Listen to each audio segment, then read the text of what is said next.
अस्सलाम वालेकुम, मैं मसूद हसन भट्ट। आप देख रहे हैं बीके न्यूज़। यूट्यूब पर हमारे चैनल को सब्सक्राइब करें, बीके न्यूज़ प्लस HD। अब चलते हैं ब्रेकिंग न्यूज़ की।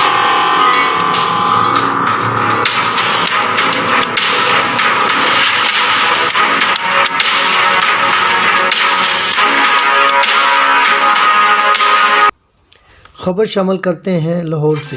रिपोर्ट ब्यूरो चीफ पंजाब हकीम अरशद कादरी। हल्का यूसी 169 के चेयरमैन मियां अली मुर्तज़ा की खुसूसी कावज़ से सदीकी कॉलोनी में तरक्याती काम शुरू।